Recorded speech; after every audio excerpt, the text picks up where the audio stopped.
I myself am not a huge fan of videos in which people talk about things they haven't held in their own hands. But today I have to make an exception. Because otherwise, chances are that my brain collapses. Who wants that? Hello and welcome here on Random Rotation. I hope you're all doing well. Anyone who is just a little bit interested in cameras and filmmaker stuff in general probably already knows what I'm going to talk about now. What the heck was going on the camera market last week? As soon as I opened any social media platform, I was bombarded with camera announcements. Sony came out with the long-awaited A7 IV, very cool device in my opinion. I myself have been working with its predecessor, the A7 III, for several years now. In fact, I'm filming with it right now. Also a cool device, but like everything you use on a day-to-day basis, it has some really annoying vulnerabilities. As I said, I unfortunately did not have the A7 IV in my own hands yet, so please don't expect a long and detailed review of that camera from me at this point. But here's a short list of some of the improvements that make me want to purchase one, hopefully soon. The A7 III is a 24 megapixel camera and the A7 IV has 33 megapixels under the hood. The new camera comes with the not so new but improved Sony menu system. Although I have never hated the old one as much as some other filmmakers do, I still find the new one much better and more intuitive to use. With the A7 IV, Sony introduces a technology that tackles the problem of focal breathing. As soon as I get my hands on the camera, this will be one of my first things to test. I've seen some YouTubers talking about it and it seems to work quite well, but still, I would like to try it myself.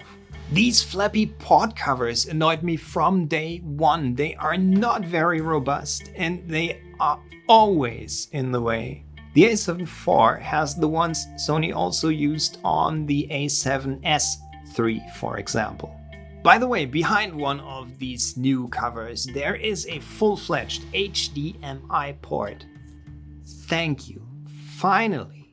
These mini cables we have to use on the A7 III are always broken. It's a pain. In addition, it's possible to record in S-Log3 now. And last but not least, it has a flip-out screen. All in all, I have to say, Sony seems to have fixed almost everything that bothers me about my A7 III. And I like that. Of course I do. And yet, the A7 IV was only the second most exciting new release that was presented to us that day.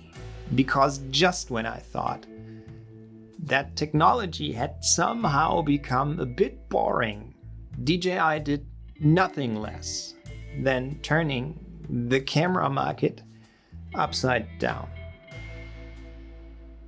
I really don't like that word. And you won't hear me say that again anytime soon, but if there was a game changer for the film and video technology in 2021, then, from my point of view, this is, without doubt, the DJI Ronin 4D. It may not be perfect, but it is the absolute most innovative piece of camera technology that I've seen in a very long time. It basically is an Osmo Pocket on steroids. And I think, judging from their product catalog, it's a pretty logical device for DJI to come out with. If DJI can do one thing well, it's building solid stabilization systems. We all know that. And now they just took it a step further by attaching a very capable camera at the back and On top of that, they also came up with some super cool software gimmicks and gave it the name Ronin 4D. Impressive, really impressive. The thing is, I love it when things are as simple and barrier-free as possible when it comes to the technology side of filmmaking. And that's exactly my problem with this guy here. This is my DJI RS2 gimbal, a great device, that's for sure. But I simply do not use it as frequently as I should. Because even if working with the RS2 is already much easier than with older gimbals, I usually do not have enough patience to deal with it on set. I used it 3 times during the last 6 months, maybe. And that's just not enough to justify the purchase of such a device. The Ronin 4D also has to get balanced before shooting. But DJI also has its own series of lenses, which is not particularly large at the moment. They have a 16, a 24, a 35, and a 50mm lens. But I'm very sure they'll release some more in the very near future. Personally, I would like an 85mm in the lineup. But even if not, there is a solution because it's possible to attach lenses from other manufacturers, such as Sony or Sigma lenses, for instance. Good to know, if you ask me. However, the lenses from DJI are actually quite good and designed in such a way that you can quickly change lenses on set without having to rebalance the gimbal every time. And this makes it much easier to work with and ultimately leads to having more time for the really important tasks on set. Too much technology can be incredibly distractful sometimes. No, there are no XLR ports, even though I'd like to have some on there. And no, the camera cannot record in Blackmagic RAW, even though I think that would be good. No, there are not enough native lenses yet.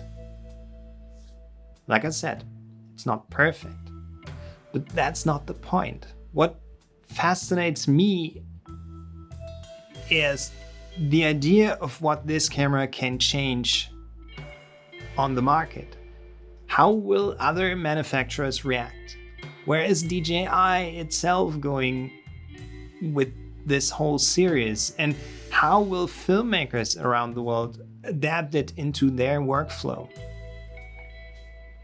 After the first hype, this camera still has to prove itself on set. And that's what I find so exciting about it. And I would love to spend a few hours with this new camera.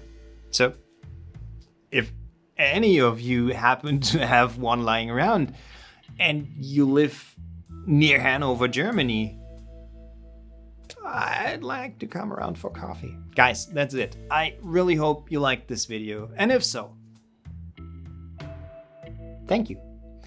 I see you in my next video, and until then, stay safe and motivated. Bye for now.